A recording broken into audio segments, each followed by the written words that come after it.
The last thing my husband Bertrand Renault said before the paramedics rolled him out. Our front door wasn't, "I love you." It was, "Be patient with Lucille." I remember standing in the hallway watching the stretcher wheels catch on the threshold, the January cold flooding in from outside, and thinking those 4 words made no sense at all. In 31 years of marriage, Bertrand had given me every reason to trust him completely. But his younger sister, Lucille, I had spent 3 decades worrying about her, and not once in a way I would have predicted. My name is Isabel Renault. I'm 63 years old. I spent most of my working life teaching English at Westdale Secondary School in Hamilton, Ontario, and until that January morning, I believed I understood the shape of my own life fairly well. Bertrand and I met the summer I was 26. He was a surveyor for the city then. Quiet, methodical, the kind of man who kept spare batteries in every drawer and always checked the weather before leaving the house. He brought order to every room he entered without making anyone feel managed. I loved him for that. We married the following spring in a small ceremony on the escarpment, the harbor glittering through the stained glass windows behind the altar. We were never wealthy, but we were careful. We paid the mortgage steadily, saved what we could, drove to our destinations rather than flew. Our cottage on Lake Erie was the one extravagance we allowed ourselves, and we had saved 4 years to buy it. The shadow over our marriage from the beginning was Lucille Renault. She was 7 years younger than Bertrand, impulsive where he was measured, restless where he was steady. Over the years, she had borrowed money for a car payment she never fully repaid, stayed in our spare room for 3 months after a relationship ended, and once called Bertrand at 2 in the morning from Calgary asking him to co-sign a lease she'd neglected to mention until that moment. He always answered, he always helped, and he always said the same thing afterward, quietly, without complaint. She just needs more time. Nearly 12 years ago, Lucille had come for dinner and spent most of it describing a new business idea that needed startup capital she didn't have. After she left, I looked across the kitchen table at Bertrand. She isn't going to change, Bert. He looked at me with that patient expression I'd come to know well. Maybe not, he said. But I have to keep believing she will. I didn't argue. I told myself his loyalty was one of the reasons I'd married him. Now, watching the paramedics fasten the straps across his chest, I wished I had asked more questions sooner. The cardiologist at Hamilton Health Sciences used the word significant cardiac event. Bertrand was stable, but the damage was real and recovery would be slow. That first week in the cardiac unit felt suspended in time. Nurses came and went. Machines beeped! My daughter Gail flew in from Vancouver and stayed 5 days before her work schedule pulled her home. And then, almost immediately, Lucille arrived. She had driven up from Toronto the morning after Bert was admitted. She was already in the waiting room when I got there, had already spoken with the charge nurse about his care plan. She pressed a large Tim Hortons into my hands. 2 sugars, the way I'd always taken it. I stared at the cup. Bert mentioned it, she said, a little apologetically. That answer stayed with me. Over the following days, Lucille did everything short of moving into our house. She shoveled the front walk without being asked. She drove to Costco and restocked the fridge. She replaced the washer in the basement bathroom faucet that Bert had been meaning to fix for months. One afternoon I came home to find her raking dead leaves from under the cedar hedge in the cold, her breath visible in the gray air. You didn't have to, I told her. She shrugged. I know, she said. But Bert would want things looked after. She kept saying that. Bert would want. Bert would want. It became a kind of refrain, and every time I heard it, something tightened in my chest that I couldn't name. 3 days after the cardiac event, I went home mid-morning to retrieve insurance documents the hospital administration needed. The house was quiet in the particular way of a home without its usual person. His reading glasses on the side table, his half-finished crossword on the kitchen counter, his winter boots paired neatly by the back door. I couldn't bring myself to move any of it. The insurance papers, I remembered, were in the tin box.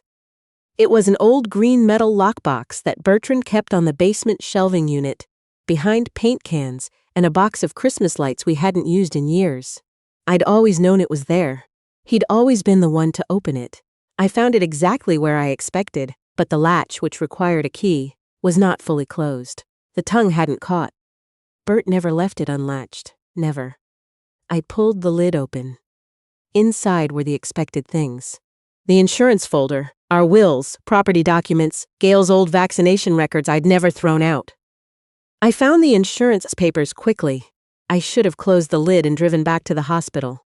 Instead, I saw a rubber-banded bundle of printed pages, tucked underneath a folded envelope with my name on it. Isabel, just that, in Bertrand's handwriting. Below it, smaller only if you need to. Not in case of emergency. Not important. Open immediately. Something careful and conditional, as though he had weighed the words many times before settling on them. I reached for the bundle first. Bank records, printed pages, dozens of them, going back years. My eyes went to the recipient names before I could stop them. Lucille Renault, $3,000, $1,800, $2,500. Again and again monthly, sometimes twice in a month, stretching back more than 20 years. I sat down on the concrete floor with the pages in my lap. 20 years. I didn't want to calculate the total. I thought of the kitchen renovation we'd postponed, the anniversary trip to Portugal I'd suggested, and Bert had gently deferred. The car we'd driven 4 extra years. I had agreed to every one of those decisions. I had believed him when he said we needed to be patient.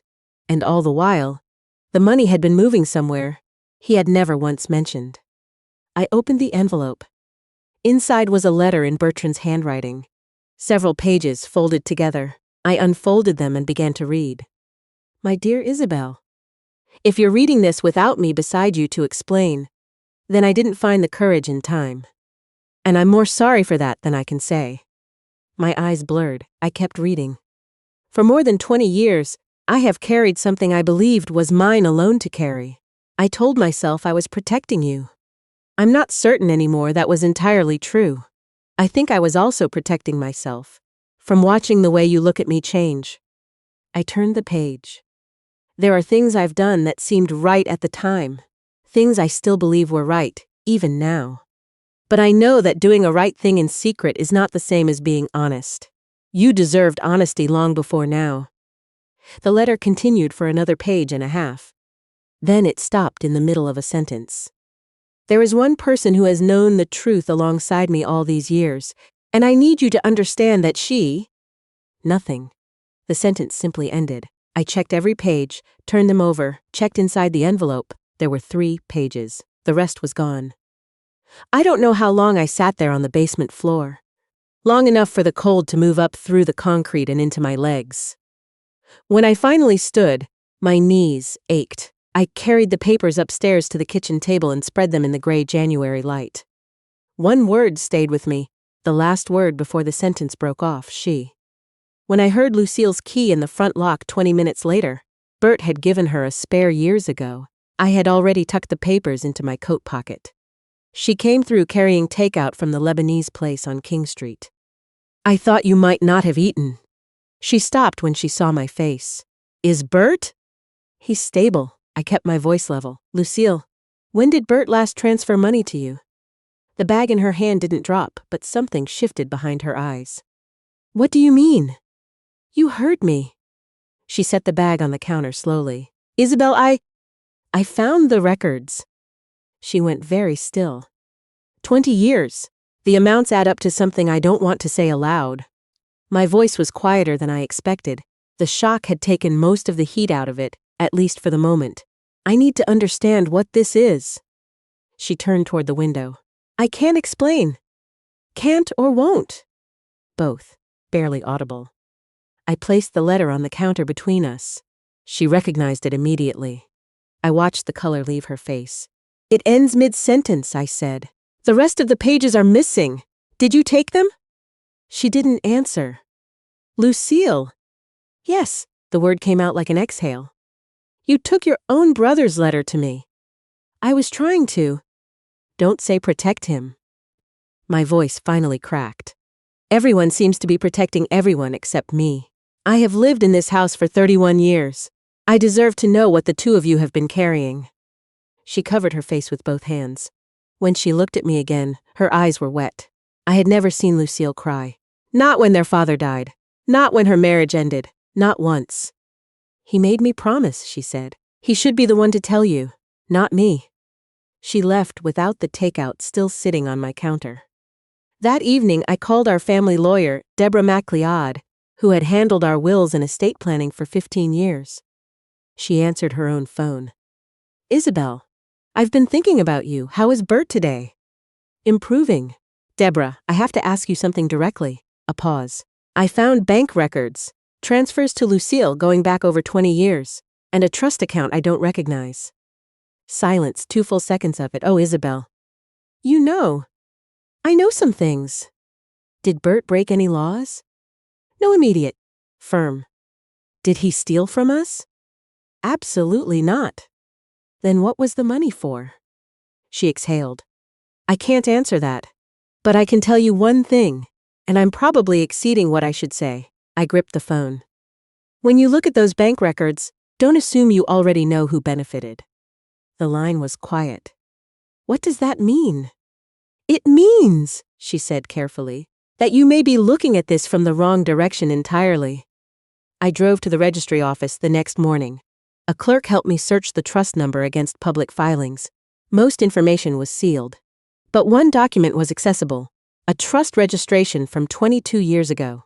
Attorney of record, Deborah MacLeod. Irrevocable trust. The founding date matched exactly the earliest transfer in the bundle. 22 years. That evening, Bert was more alert than he'd been since the ambulance. He held my hand and looked at me the way he always had, steady, warm. The tin box, he said quietly. I didn't look away, yes. He closed his eyes. I'm sorry. When were you going to tell me? When I retired. His voice was thin. We'd sit on the cottage porch and I'd go through it from beginning to end. I wanted to look at you when I said it. He turned toward the window. I never wanted you to find out from paper. I asked him about the night. Winter, he said after a moment. The road was icy. He stopped, his brow furrowed. It keeps slipping. Pieces of memory coming and going. The doctors had warned me. His eyes filled with frustration. You deserve the whole story, not pieces. Before the nurse returned, I asked him one thing. Did you love me any less, through all of it? He looked at me with an expression I hadn't seen in years. Completely unguarded. Not for a single day, he said. Not once. I believed him. That was what made everything harder. I met Lucille the next afternoon at Bayfront Park. She was already on a bench by the water, hands around a paper cup. The harbor flat and steel gray behind her. She looked older than I'd ever noticed. Not in years, but in the way a person looks when they have been carrying something heavy for a very long time. I sat beside her. I'm not here to fight, I said. I'm here because I have missing pages and a trust account and a husband who can only remember fragments. I'm asking you, one woman to another, to help me understand. She was quiet for a moment. 22 years ago, she said finally, her voice flat and careful. I was driving back from a friend's place in Ancaster. February, black ice. I came through an intersection and the car went sideways. She stopped. A young woman was crossing the street. She'd just finished a late shift at a grocery store. Her name was Leanne Okafor. She was 19. She broke her pelvis, her collarbone, and 3 ribs. She was in hospital for 6 weeks, physiotherapy for 2 years after that. The air went still between us. Bert was with you. He came to meet me that night. He arrived at the scene before the ambulance left. He stayed with Leanne in the snow, held her hand, talked to her. She was frightened and in pain, and he stayed. Lucille's voice wavered. I was in shock. I couldn't do anything useful. He did it all. She set down her cup. We reached a private arrangement. Leanne's family didn't want the publicity. I had no money. Bert had some savings, and he was willing to find the rest. She looked at the water. He went to see her the week she left the hospital. She told me later he brought books, asked what she wanted to talk about. She wanted to talk about music. She was studying at Mohawk College, music theory. Bert knew nothing about it, but he sat there for an hour and asked her questions. I could picture it perfectly. The money never stayed with me, Lucille said. Every transfer came through my account and went straight to the trust. Not 1 cent stayed. She met my eyes. I know what you thought. I know what it looked like. I knew she was right, and the shame of it settled heavy in my chest. She reached into her jacket. I've had these in my car for 4 days. She set a folded envelope on the bench. I kept waiting for Bert to get strong enough to tell you himself. But I've been watching you this past week, and it isn't fair anymore. She pushed the envelope toward me. There's someone else you should meet. When you're ready. Leanne Okafor. She asked to speak with you. I called Leanne the following morning. We met at a coffee shop on Lock Street. She was in her early 40s, a calm, self-possessed woman with reading glasses pushed up on her forehead. She stood when I came through the door. Her left hand rested on a cane, not out of necessity exactly, but because long distances still required the extra support. She shook my hand firmly. Mrs. Renaud, I'm glad you called. We ordered tea. I began in the middle of the story, the way you do when you've been circling something for days. Bert visited you in hospital. Every week for the first year, she said. Then every month or two after that, for years, he'd ask about whatever I was working on. Music at the start. Then I went back to school for occupational therapy. He'd ask about my clients, she smiled. He never talked about himself. Every time I tried to ask him anything personal, he'd steer the conversation back to me. That's Bert, I said, and my throat tightened. He never made me feel like a debt, she said. That's what I need you to understand. From the very first visit, he wasn't there to manage his guilt. He was just there, like someone who thought I was worth knowing. She looked out the window for a moment. I stopped accepting money from the trust about 8 years ago. I was working. I had a good position at the rehab center. I didn't need it. I asked him to stop. He said all right, but he kept the trust open. She paused. We agreed the remaining funds would go to scholarships for young people, recovering from serious injuries who needed time away from school and couldn't afford to fall behind. I pressed my fingers to my eyes. I was not going to cry in this coffee shop. Does Lucille contribute? I asked when I could speak. Leanne nodded. She set up a direct deposit about 12 years ago. Your husband found out and called her. She told me, he said, "You didn't have to do that." And she said, "I know, that's why I'm doing it." She smiled. He cried apparently. I drove to the hospital afterward and sat in the parking lot for 20 minutes. Then, I took out the envelope Lucille had left on the bench and read what remained of the letter. The handwriting was shakier in these final pages, written, I think, on a different day. I know that silence can look like dishonesty from the outside. I understand that now in a way I didn't when this began. I was 28 years old and the woman I loved more than anything had just watched someone get hurt because of her. I couldn't undo the accident. I could only change what came after. I told myself I would tell you when the time was right. The time was never right. Then the time had passed, and I had become a man who had kept a secret for 10 years, then 15, then 20, and I could not find the door back. Lucille asked me, more than once, to tell you everything. I said no. I said, let me do it. I will do it. She kept her promise to me at a cost I should never have asked her to pay. If you have been angry at her, and I imagine you have been, please know that every silence she kept was one I demanded. Every deflection was mine, not hers. And please know this about Leanne Okafor. I did not begin those visits out of guilt. I kept going because she earned my friendship 100 times over, watching her build her career, teach others how to recover. I have never been prouder of someone who wasn't family. Perhaps that is because she became family, the kind you choose. My dearest Isabel, I have failed your trust, and I know it. But I have never, not for one morning in 31 years, stopped loving you. I only hope that love is large enough to hold the truth I'm finally telling you, and everything I should have said so much sooner. All my love always, Bert. I sat in the hospital room that afternoon, without speaking for a long time. Bertrand watched me. You read all of it, he said. Every page. He looked at the ceiling. I kept thinking, next year when I retire, we'll sit on the cottage porch, and I'll go through it properly. There was always a better moment somewhere ahead of me. There wasn't, I said. He looked at me. There wasn't. I told him about Leanne, about the coffee shop and the cane and the scholarships. Something crossed his face. Not surprise, but relief. The relief of being seen clearly at last. She never hated you, I said. I know. I was afraid you would. I won't pretend it didn't hurt, I said. 31 years, Bert. Every conversation about money, every time I agreed to wait, I thought I understood what we were agreeing to. I didn't know I was only seeing half the picture. He didn't defend himself. He didn't explain again. He just said, "You're right. I wish you had trusted me enough to tell me." "So do I," he said, "more than anything." The door opened. Lucille stood in the threshold, uncertain. Bert looked at her. His face went soft in that particular way it always had. All those years I had read it as indulgence, maybe even weakness. Now I understood it differently. "Come in," I said. She entered slowly, as though the invitation might be rescinded. I stood and crossed the room and put my arms around her. She went still for a moment, the way people do when they've stopped expecting kindness. Then she held on. "I owe you an apology," I said quietly. "I spent 20 years thinking the worst of you." "You had reasons," she said. "I had assumptions," I said. "They weren't the same thing." Bertrand came home 6 weeks later. The recovery was slower than he wanted, and faster than the cardiologist expected. We settled back into our routines, altered by medication schedules and cardiac physio, and a new diet that required me to finally learn to cook lentils properly.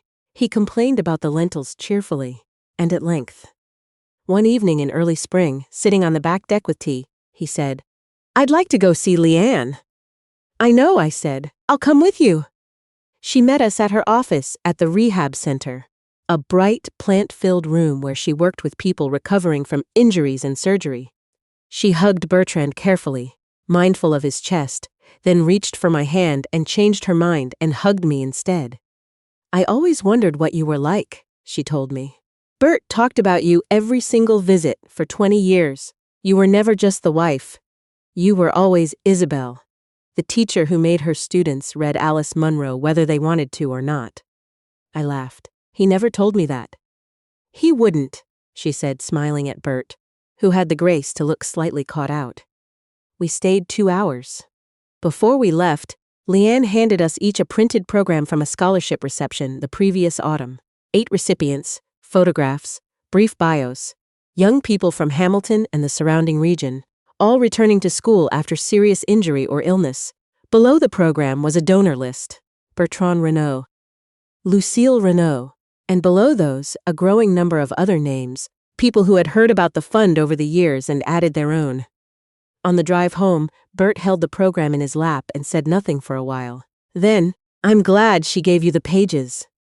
"So am I said. "I'm glad she stopped waiting."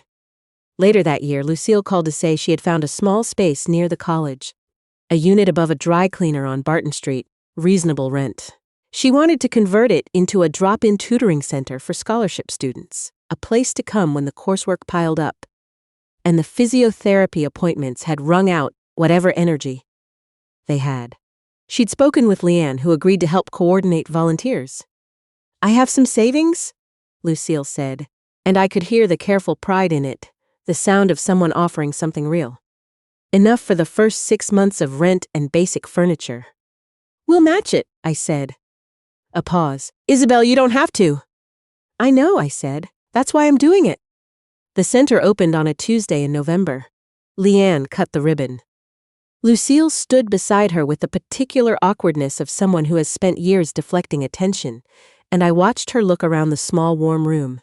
The donated bookshelves, the second-hand tables, the potted plants someone had brought from home. And I saw something cross her face that I had never noticed there before. Something uncomplicated. Something like peace. Bert stood beside me and took my hand. "I always believed she'd find her way here," he said quietly. "You just got tired of waiting," I said. He laughed, low and warm. "Maybe a little." I still think about that green tin box. Not with dread anymore, with something more like clarity. I think about sitting on the basement floor in January with the cold coming up through the concrete and the papers in my lap, certain I understood the story I was reading. I understood almost none of it, because it distracted them. I was reading evidence of a secret and calling it betrayal, when it was also, underneath everything, 22 years of someone showing up for a stranger, because he believed it was the right thing to do. Both things were true. That was the part I had to learn to hold. Bertrand was wrong to keep it from me for as long as he did. I will never pretend otherwise, and neither will he. But the secret he was keeping was not the secret I imagined in those first furious hours. He had not been taking from our life to feed some other appetite. He had been quietly, stubbornly, without recognition or thanks, making sure that one bad February night on an icy road did not become the permanent defining fact of 3 people's lives. That was the man I married. I just hadn't been shown the whole of him. Forgiveness came slowly, and I want to say that plainly, because I've heard people describe it as a single moment, a conversation, a turning point, a door. For me, it was more like a long accumulation of small choices. Every morning that I chose to stay, every evening that I chose to believe the love was real, every meal we shared where I let the gratitude be larger than the grievance. Last Christmas, Lucille drove up from Toronto and stayed 3 nights. She slept in the spare room and told us our coffee was too weak. Bert argued with her about it across 2 mornings. Our granddaughter, who is 7 and finds everything Aunt Lucille says categorically hilarious, shadowed her around the house asking questions. On Christmas Eve, after everyone else had gone to bed, Lucille and I sat in the kitchen with the last of the wine and the quiet that comes after a full day. She said without preamble, "I'm glad you didn't leave." "I'm glad you gave me the pages," I said. She turned her glass in her hands. "I should have done it sooner." "Yes," I said, "but you did it." She nodded. "We didn't talk about it further. We didn't need to." There is something I keep returning to, now that enough time has passed. Bertrand spent 22 years carrying that story alone was because he was afraid. Afraid that if I knew the full truth, I would see him differently, love him less, hold the weight of it against him. I don't know entirely whether that speaks to something in him, or something in me, or something in what we teach each other, silently, over 3 decades of ordinary life, about what is safe to say and what isn't.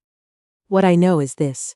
The last thing my husband says to me now, every night before sleep, is not a declaration. It is small and domestic and entirely ordinary. He says, "You all right?" And I say, "I'm all right." And we both mean it. That small exchange, repeated night after night in the dark, is how I know something cracked open between us in the year I found that tin box, and that what came in through the crack turned out to be stronger than what we'd had before. Not in spite of the truth, because of it.